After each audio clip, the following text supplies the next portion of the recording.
ನಮಸ್ಕಾರ. ತುಳುನಾಡಿನಲ್ಲಿ ಸುಮಾರು 500 ವರ್ಷಗಳಿಂದ ಒಂದು ಕಥೆ ಜೀವಂತವಾಗಿದೆ. ಅಂದ್ರೆ ಬರೀ ಮನುಷ್ಯರಾಗಿ ಹುಟ್ಟಿ ಜನರ ಮನಸ್ಸಲ್ಲಿ ದೈವಗಳಾಗಿ ನೆಲೆಸಿದ ಇಬ್ಬರು ಅಣ್ಣತಮ್ಮಂದಿರ ಕಥೆ ಇದು. ಹಾಗಾದ್ರೆ ಅವರ ಈ ಅದ್ಭುತ ಪಯಣ ಹೇಗಿತ್ತು? ಬನ್ನಿ ಅದರ ಬಗ್ಗೆ ಇವತ್ತು ತಿಳ್ಕೊಳ್ಳೋಣ. ಹೌದು, ನೀವ್ ಕೇಳಿದ್ದು ಸರಿ. ಇವರನ್ನ ತುಳುನಾಡಿನ ಬಾಹುಬಲಿಗಳು ಅಂತ ಕರೆದ್ರೆ ತಪ್ಪೇ ಇಲ್ಲ. ಯಾಕಂದ್ರೆ ಅವರ ಶಕ್ತಿ, ಅವರ ಸಾಹಸ, ಅದಕ್ಕಿಂತ ಹೆಚ್ಚಾಗಿ ಜನರಿಗಾಗಿ ಅವರಿಗಿದ್ದ ಕಾಳಜಿ, ಇದೆಲ್ಲ ಸೇರಿ ಅವರನ್ನ ಬರೀ ವೀರರನ್ನಾಗಿ ಮಾಡ್ಲಿಲ್ಲ, ಬದಲಿಗೆ ಒಂದು ಜೀವಂತ ದಂತಕಥೆಯನ್ನಾಗೆ ಮಾಡ್ತು. ಇದೇ ನೋಡಿ ಇವತ್ತು ನಾವು ಕೆದಕುತ್ತಿರೋ ವಿಷಯ. ಅಂದ್ರೆ ಸಾಮಾನ್ಯ ಮನುಷ್ಯರಾಗಿದ್ದವರು ದೈವಗಳಾಗಿ ಪೂಜೆಗೊಳ್ಳು ಮಟ್ಟಕ್ಕೆ ಹೋದ್ರಲ್ಲ, ಈ ಅದ್ಭುತ ಬದಲಾವಣೆ ಹಿಂದಿರೋ ರಹಸ್ಯವಾದ್ರೂ ಏನು? ಬನ್ನಿ ಉತ್ತರ ಹುಡುಕ್ತಾ ಅವರ ಜೀವನದ ಪುಟಗಳನ್ನ ಒಂದೊಂದಾಗೆ ತಿರುವಿ ಹಾಕೋಣ. ಯಾವಾಗ್ಲೂ ಅಷ್ಟೇ, ಪ್ರತಿಯೊಂದು ದಂತಕತೆ ಹಿಂದೆಯೂ ಒಂದು ನಿಜವಾದ ಕಥೆ ಇದ್ದೇ ಇರುತ್ತೆ. ಅದೇ ರೀತಿ ಕಾಂತ್ಬಾರೆ ಬೂದ್ಬಾರೆಯವರ ದೈವತ್ವದ ಹಿಂದೆ ಅವರು ಮನುಷ್ಯರಾಗಿದ್ದಾಗ ಬದುಕಿದ ಒಂದು ಸ್ಫೂರ್ತಿದಾಯಕ ಕಥೆ ಇದೆ. ಸೊ ಇವರ ಕಥೆ ಶುರುವಾಗೋದು ಯಾವಾಗ ಗೊತ್ತಾ? ಸುಮಾರು 500 ವರ್ಷಗಳ ಹಿಂದೆ ಬಿಲ್ಲವ ಸಮುದಾಯಕ್ಕೆ ಸೇರಿದ ಕಾಂತಳ್ಳ ಮತ್ತೆ ಗಿರಿಯಮ್ಮ ಅನ್ನೋ ಸರಳ ದಂಪತಿಗಳಿದ್ರು. ಅವರ ಮಡಿಲಲ್ಲೇ ಇಬ್ಬರು ಅವಳಿ ಗಂಡು ಮಕ್ಕಳು ಹುಟ್ಟಿದ್ರು. ಅವರೇ ನಮ್ಮ ಕಥಾನಾಯಕರಾದ ಕಾಂತ್ಬಾರೆ ಮತ್ತೆ ಬೂದಬಾರೆ. ಉಡುಪಿ ಜಿಲ್ಲೆಯ ಕಾರ್ಕಳದ ಮಣ್ಣಲ್ಲಿ ಹುಟ್ಟಿದ ಈ ಮಕ್ಕಳು ಹುಟ್ಟುತ್ತಲೇ ಏನೋ ಒಂದು ವಿಶೇಷತೆ ಹೊತ್ಕೊಂಡೇ ಬಂದಿದ್ರು. ಅವರಲ್ಲಿದ್ದ ಶಕ್ತಿ ಇದೆಯಲ್ಲ, ಅದು ಬರೀ ದೈಹಿಕ ಶಕ್ತಿಯಾಗಿರ್ಲಿಲ್ಲ, ಅದು ದೈವವೇ ಕೊಟ್ಟ ವರದಾನ ಅನ್ನೋ ನಂಬಿಕೆ ಅವತ್ತಿಗೂ ಇತ್ತು, ಇವತ್ತಿಗೂ ಹಾಗೇ ಇದೆ. ಸರಿ, ಈಗ ಅವರ ಜೀವನದ ಅತ್ಯಂತ ರೋಚಕ, ಇಂಟ್ರೆಸ್ಟಿಂಗ್ ಭಾಗಕ್ಕೆ ಬರೋಣ. ಅದೇನ್ ಗೊತ್ತಾ? ಅವರ ಹೆಸರು ಕೇಳದ ತಕ್ಷಣನೇ ಎಲ್ಲರಿಗೂ ನೆನಪಾಗುವಂಥ ಅವರ ಅವಿಶ್ವರಣೀಯ ಸಾಹಸಗಳು. ಅವರ ವೀರಗಾಥೆಗಳನ್ನ ನಾವು ಮುಖ್ಯವಾಗಿ 3 ವಿಷಯಗಳಲ್ಲೂ ನೋಡ್ಬೋದು. 1, ಅವರ ಕೃಷಿಯಲ್ಲಿನ ಪರಾಕ್ರಮ. 2, ಅವರ ಅಸಾಮಾನ್ಯ ಬಾಹುಬಲ. ಮತ್ತು 3ನೇದು, ಎಲ್ಲರಿಗಿಂತ ಮುಖ್ಯವಾಗಿ ಬಡವರ ಪರವಾಗಿ ನಿಂತು ಅವರು ಮಾಡಿದ ಹೋರಾಟ. ಅವರ ಕೃಷಿ ಪರಾಕ್ರಮದ ಬಗ್ಗೆ ಒಂದು ಕಥೆನೇ ಇದೆ. ಹೇಳ್ತಾರೆ, ಈ ಅಣ್ಣ ತಮ್ಮಂದಿರು ಇಬ್ರೂ ಸೇರಿ ಒಂದೇ ದಿನದಲ್ಲಿ 100 ಎಕರೆ ಗದ್ದೆನ ಉಳುಮೆ ಮಾಡಿ ಮುಗಿಸ್ಬಿಡ್ತಿದ್ರಂತೆ. ಯೋಚ್ನೆ ಮಾಡಿ, ಆ ಕಾಲದಲ್ಲಿ ಇದು ಮನುಷ್ಯರಿಂದ ಸಾಧ್ಯವಾಗೋ ಮಾತೇ ಅಲ್ಲ. ಇನ್ನು ಅವರ ಶಕ್ತಿ ಎಷ್ಟಿತ್ತು ಅಂತ ಕೇಳಿದ್ರೆ, ಜನಪದ ಕಥೆಗಳ ಪ್ರಕಾರ ದೊಡ್ಡ ದೊಡ್ಡ ಬಂಡೆಗಳನ್ನೇ ಚೆಂಡಿನ ತರ ಎಸ್ದು ಆಟ ಆಡ್ತಿದ್ರಂತೆ. ಇದು ಅವರ ಅಸಾಮಾನ್ಯ ಶಕ್ತಿಗೆ ಒಂದು ಸಣ್ಣ ಉದಾಹರಣೆ ಅಷ್ಟೆ. ಆದರೆ ಅವರ ಶಕ್ತಿ ಬರೀ ಪ್ರದರ್ಶನಕ್ಕೆ ಸೀಮಿತವಾಗಿರ್ಲಿಲ್ಲ, ಅದು ನ್ಯಾಯಕ್ಕಾಗಿಯೇ ಮೀಸಲಾಗಿತ್ತು. ಯಾವಾಗೆಲ್ಲ ಸ್ಥಳೀಯ ರಾಜರು, ಜಮೀನ್ದಾರರು ಬಡವರ ಮೇಲೆ ದಬ್ಬಾಳಿಕೆ ಮಾಡ್ತಿದ್ರೋ, ಆವಾಗೆಲ್ಲ ಈ ಸಹೋದರರೇ ಅವರ ಧ್ವನಿಯಾಗ್ತಿದ್ರು.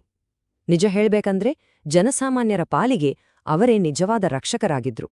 ಸರಿ, ಅವರ ಜೀವನದ ಈ ಹಂತದಲ್ಲಿ ಕಥೆ ಒಂದು ದೊಡ್ಡ ಟರ್ನಿಂಗ್ ಪಾಯಿಂಟ್ ತಗೊಳುತ್ತೆ. ಯಾಕಂದ್ರೆ ವೀರ ಮನುಷ್ಯರಾಗಿದ್ದವರು ದೈವಗಳಾಗಿ ಪೂಜೆಗೊಳ್ಳೋ ಪಯಣ ಶುರುವಾಗೋದೇ ಇಲ್ಲಿಂದ. ಈ ಬದಲಾವಣೆನ ಅರ್ಥ ಮಾಡ್ಕೋಬೇಕು ಅಂದ್ರೆ ಮೊದಲು ನಾವು ತುಳು ಸಂಸ್ಕೃತಿಯಲ್ಲಿ ಬರೋ ದೈವ ಅನ್ನೋ ಒಂದು ಅದ್ಭುತ ಕಾನ್ಸೆಪ್ಟ್ ಬಗ್ಗೆ ತಿಳ್ಕೋಬೇಕು. ಅಂದ್ರೆ ಇಲ್ಲಿ ಸಮಾಜಕ್ಕಾಗಿ ಬದುಕಿ ಪ್ರಾಣ ಕೊಟ್ಟ ವೀರರು ಸತ್ ಹೋಗೋದಿಲ್ಲ, ಬದಲಿಗೆ ಅವರು ದೈವಿಕ ಶಕ್ತಿಗಳಾಗಿ ತಮ್ಮ ಜನರನ್ನು ಯಾವಾಗ್ಲೂ ಕಾಯ್ತಾ ಇರ್ತಾರೆ. ಅವರ ಬದಲಾವಣೆ ಹೇಗಿತ್ತು ನೋಡಿ. ಬದುಕಿದ್ದಾಗ ತಮ್ಮ ತೋಳ್ಬಲದಿಂದ ಅನ್ಯಾಯದ ವಿರುದ್ಧ ಹೋರಾಡಿದ್ರು. ದೈವಗಳಾದ ಮೇಲೆ ತಮ್ಮ ದೈವಿಕ ಶಕ್ತಿಯಿಂದ ಭಕ್ತರಿಂದ ಕಾಪಾಡ್ತಿದ್ದಾರೆ. ಅಂದ್ರೆ ರೂಪ ಬದಲಾಯಿತು, ಆದ್ರೆ ರಕ್ಷಣೆ ಮಾಡೋ ಕೆಲ್ಸ ಮಾತ್ರ ಯಾವತ್ತೂ ಬದಲಾಗಲೇ ಇಲ್ಲ. ಪಾರ್ದನಗಳು ಅಂದ್ರೆ ತುಳುನಾಡಿನ ಜಾನಪದ ಗೀತೆಗಳ ಪ್ರಕಾರ ಈ ಅಣ್ಣ ತಮ್ಮಂದಿರಿಗೆ ಗುಳಿಗ ಮತ್ತು ಪಂಜೂರ್ಲಿ ಅಂಥ ಶಕ್ತಿಶಾಲಿ ದೈವಗಳ ರಕ್ಷಣೆ ಇತ್ತಂತೆ. ಕಷ್ಟ ಬಂದಾಗೆಲ್ಲ ಆ ದೈವಗಳೇ ಇವರಿಗೆ ದಾರಿ ತೋರಿಸ್ತಿದ್ವು ಅಂತಾರೆ. ಅದಕ್ಕೇನೆ ಇವರ ಆರಾಧನೆಯಲ್ಲಿ ಬೇರೆ ದೈವಗಳ ಪ್ರಭಾವ ಕೂಡ ಆಗಾಗ ಕಾಣ್ಸಿಗುತ್ತೆ. ಕಾಂತ್ಬಾರೆ ಬೂದಬಾರೆಯವರನ್ನ ಪೂಜೆ ಮಾಡೋ ಪವಿತ್ರ ಜಾಗ ಇದೆಯಲ್ಲ, ಅದನ್ನ ಗರಡಿ ಅಂತ ಕರೀತಾರೆ. ಇದು ಬರೀ ಒಂದು ದೇವಸ್ಥಾನ ಅಷ್ಟೇ ಅಲ್ಲ, ಇದು ಅವರ ಶಕ್ತಿ, ತ್ಯಾಗ ಮತ್ತು ನ್ಯಾಯ ಪರಂಪರೆಯನ್ನ ಇವತ್ತಿಗೂ ಸಾರೋ ಒಂದು ಜೀವಂತ ಕೇಂದ್ರ. ಸರಿ, ಒಂದು ಪ್ರಶ್ನೆ ಬರುತ್ತೆ. 500 ವರ್ಷ ಆದ್ಮೇಲೂ ಕಾಂತ್ಬಾರೆ ಬೂದಬಾರೆಯವರ ಕತೆ ಯಾಕಿಷ್ಟೊಂದು ಜೀವಂತವಾಗಿದೆ? ಅವರ ಪರಂಪರೆ ಇವತ್ತಿಗೂ ನಮ್ಮ ಜೊತೆ ಹೇಗೆ ಬೆಸೆದುಕೊಂಡಿದೆ? ಬನ್ನಿ ಅದನ್ನು ನೋಡೋಣ. ಅವರ ಪ್ರಭಾವ ಇವತ್ತು ಹಲವು ರೂಪದಲ್ಲಿದೆ. ಒಂದು ಕಡೆ ಗರಡಿಗಳಲ್ಲಿ ನಡೆಯೋ ಧಾರ್ಮಿಕ ಪೂಜೆಗಳು, ಇನ್ನೊಂದು ಕಡೆ ತುಳುನಾಡಿನ ಸಾಂಸ್ಕೃತಿಕ ಪರಂಪರೆಯ ಒಂದು ಮುಖ್ಯ ಭಾಗವಾಗಿ. ಅಷ್ಟೇ ಅಲ್ಲ, ದೈಹಿಕ ಶಕ್ತಿ ಬೇಕು ಅಂತ ಬಯಸೋ ಕ್ರೀಡಾಪಟುಗಳಿಗೆ ಒಂದು ದೊಡ್ಡ ಸ್ಫೂರ್ತಿಯಾಗಿ. ಹೀಗೆ ಅವರ ದಂತಕತೆ ಇವತ್ತಿಗೂ ಜೀವಂತವಾಗಿದೆ. ಇವತ್ತಿಗೂ ನೀವು ಉಡುಪಿ ಜಿಲ್ಲೆಯ ಕೊಲ್ಲೂರು, ಕಾರ್ಕಳ ಹಾಗೆ ಸುತ್ತಮುತ್ತಲಿನ ಹಳ್ಳಿಗಳಿಗೆ ಹೋದ್ರೆ ಇವರ ಗರಡಿಗಳು ಸಕ್ರಿಯ ಪೂಜಾ ಕೇಂದ್ರಗಳಾಗಿರೋದನ್ನ ನೋಡಬಹುದು. ಇದು ಅವರ ಪರಂಪರೆ ಇವತ್ತಿಗೂ ಎಷ್ಟು ಜೀವಂತವಾಗಿದೆ ಅನ್ನೋದಕ್ಕೆ ಜನರ ನಂಬಿಕೆಗೆ ಸಿಕ್ಕಿರೋ ದೊಡ್ಡ ಸಾಕ್ಷಿ. ಇದು ನಿಜವಾಗ್ಲೂ ತುಂಬಾ ಇಂಟ್ರೆಸ್ಟಿಂಗ್ ವಿಷಯ. ಇವತ್ತಿನ ದಿನದಲ್ಲೂ ಕುಸ್ತಿಪಟುಗಳು, ಅಥ್ಲೀಟುಗಳು ತಮ್ಮ ಶಕ್ತಿ ಜಾಸ್ತಿ ಆಗ್ಲಿ ಅಂತ ಈ ಅವಳಿ ಯೋಧರಿಗೆ ಪ್ರಾರ್ಥನೆ ಮಾಡ್ತಾರೆ. ಅಂದ್ರೆ ನೋಡಿ, ಅವರ ಕಥೆ ತಲೆಮಾರುಗಳನ್ನ ದಾಟಿ ಶಕ್ತಿ ಮತ್ತು ಸ್ಫೂರ್ತಿಯ ಒಂದು ದೊಡ್ಡ ಸಂಕೇತವಾಗಿ ನಿಂತಿದೆ. ಹೀಗೆ ಅವರ ಇಡೀ ಪಯಣವನ್ನ ನೋಡಿದ್ರೆ ದೈವದತ್ತ ಶಕ್ತಿ ಹೊತ್ತು ಹುಟ್ಟಿದ್ರು, ಜನರ ನಾಯಕರಾಗಿ ಬೆಳೆದ್ರು, ಪೂಜೆಗೊಳ್ಳೋ ದೈವಗಳಾದ್ರು ಮತ್ತು ಕೊನೆಗೆ ಶಕ್ತಿ ಮತ್ತು ರಕ್ಷಣೆಯ ಒಂದು ಶಾಶ್ವತ ಸಂಕೇತವಾಗಿ ಅಮರರಾದ್ರು. ಹಾಗಾದ್ರೆ ಕೊನೆಗೆ ಒಂದು ಪ್ರಶ್ನೆ ಹಾಗೆ ಉಳಿಯುತ್ತೆ.